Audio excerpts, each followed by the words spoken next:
अब कविता सुनना आप।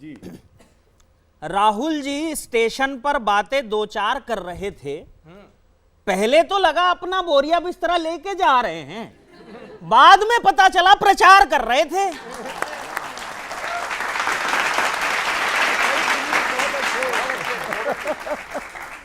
बाद में पता चला प्रचार कर रहे थे, कभी कुली, मैकेनिक, तो कभी किसान, कुक, अलग अलग तरह के काम सीख सिखा रहे हैं।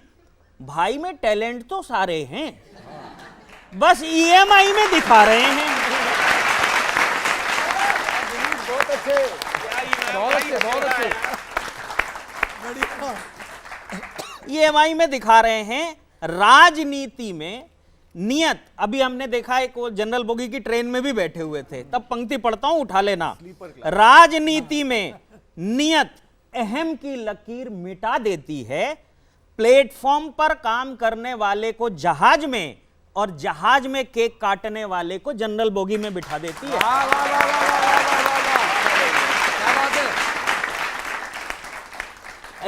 लेकिन ये भी चुनाव तक ही है। चुनाव तक खुद को जनरल क्लास की ट्रेन में दिखाएंगे, चुनाव के बाद तो प्लेन के बिजनेस क्लास में ही पाए जाएंगे।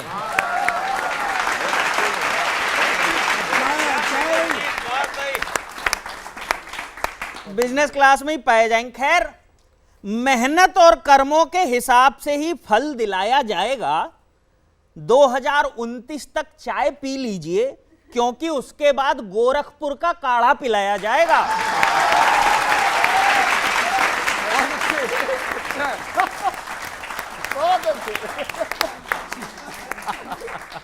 अभी पीछे राहुल जी से बात हो रही थी, तो उन्होंने ये कहा कि जी छत्तीसगढ़ मध्य प्रदेश तो हम जीत ही रहे हैं, राजस्थान में फाइट बहुत टफ है, बहुत क्लोज है मामला।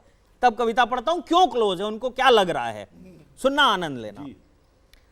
राजस्थान में फाइट टफ है, क्या पता भाजपा कमबैक कर ले, सत्ता की उड़ान में हो सकता है जहाज पायलट ही हाईजैक कर ले।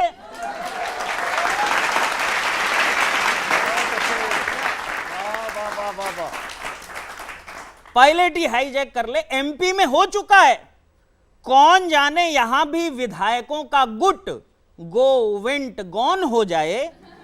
अभी तो हम साथ साथ हैं चल रहा है, बाद में हम आपके हैं कौन हो जाए।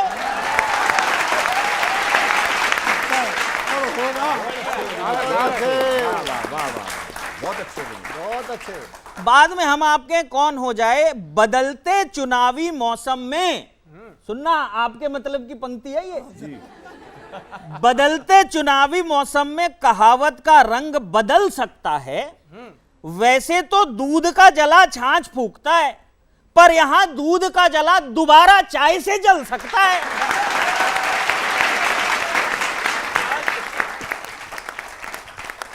और अंतिम पंक्ति दे रहा हूं, चाय से जल सकता है। जल्दी कोई ठोस कदम उठाना होगा, वरना पार्टी पछताएगी।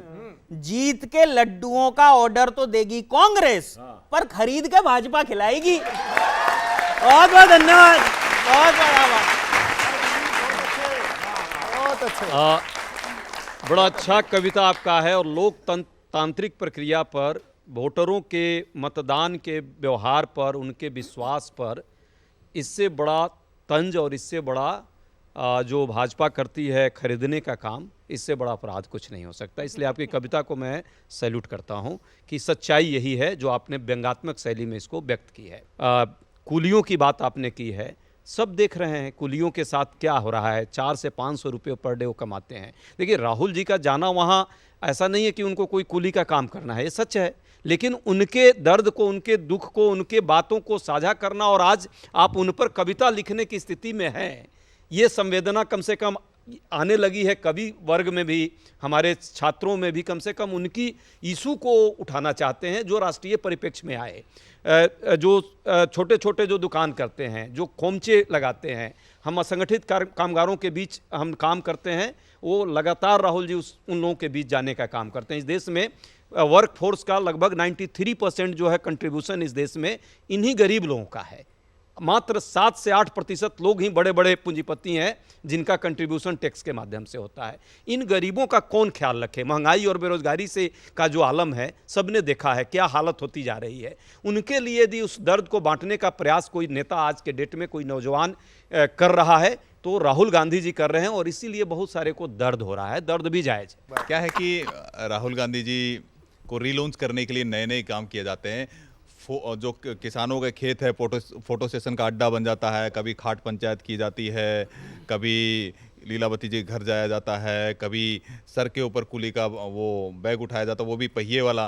तो ना करें क्या? नहीं करना चाहिए। नहीं, ऐसे फोटो सेशन करने चाहिए। बार बार रिलॉन्च इनको करने का प्रयास कर रहे हैं, लेकिन वो रिलॉन्च नहीं हो पा रहे हैं। कितना ही भरसक इन्होंने प्रयास किया, बारंबार प्रयास किया जाता है। और जहां तक पांचों राज्यों का सवाल, तो निश्चित रूप से भारतीय जनता पार्टी 5-0 से ये तो ऑल आउट होने वाले ही हैं, सबको पता है। इनका तो पायलट कहीं भागने वाला है, क्योंकि ये जंग लगा हुआ जहाज है।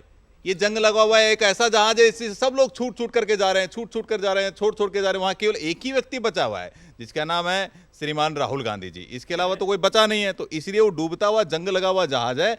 और 5 राज्यों के अंदर भारतीय जनता पार्टी सरकार बनाएगी प्रचंड बहुमत के साथ। मिजोरम में भी नहीं, मिजोरम में भी निश्चित रूप से मैं बोल रहा हूं। देखो, अब आपकी बात को मैं कहता हूं बहुत अच्छे अंदाज में।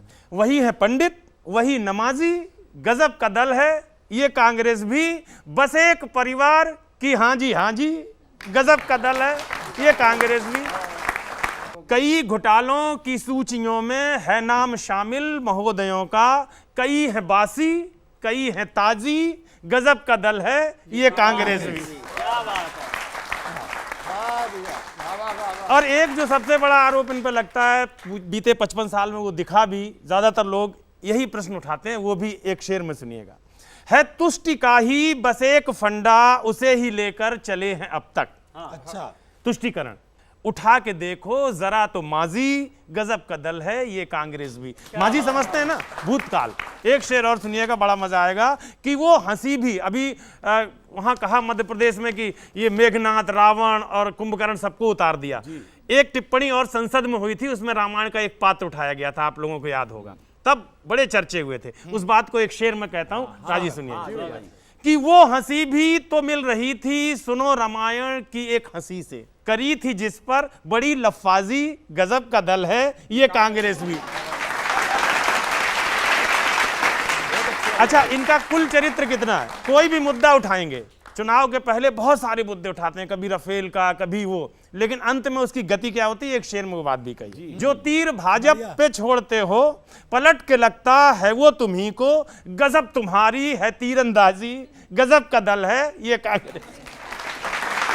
और इस गजल का शेर है आखिर कि पहले हल्के में क्यों हो लेते नरेंद्र मोदी की शक्तियों को, फिर हार जाते हो जीती बाजी, गजब का दल है ये कांग्रेस भी। गजब का दल है ये कांग्रेस भी। अभी अटैची की बात बड़ी अच्छी उठी थी, बार बार सुदीप भाई ने भी कहा, विनीत ने भी कहा। एक पात्र ने और ये चरित्र जिया था, आज से जब हम लोग आप जैसे यंग थे, यही चरित्र जिया था, वहां से जोड़ने की कोशिश करता हूं। फिल्म कुली के बच्चन जी का अभिनय धूमिल कर डाला, पहियों वाला बैग उठाकर बात हजम कुछ।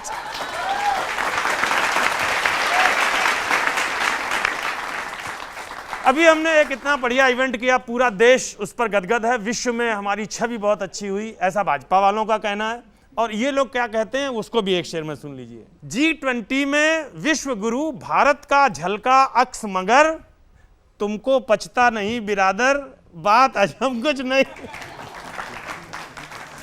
और ये जो गठबंधन बना है, जिसको लेकर के ये अगले चुनाव में आ रहे हैं 5 राज्यों के, उन गठबंधन की हकीकत क्या है? ऐसा लगता है रूठे फूफाओं का गठबंधन है या घंटाघर, बात हजम कुछ नहीं हुई। सब एक दूसरे से रूठे हुए दिखाई पड़ते, गठबंधन है। और इस गजल का एक और बेहतरीन शेर सुनिएगा। दुआ अजय अंजाम कर रहा, फिर से ये अंजाम न हो, रह जाओ तुम मुंह लटकाकर, बात हजम कुछ नहीं।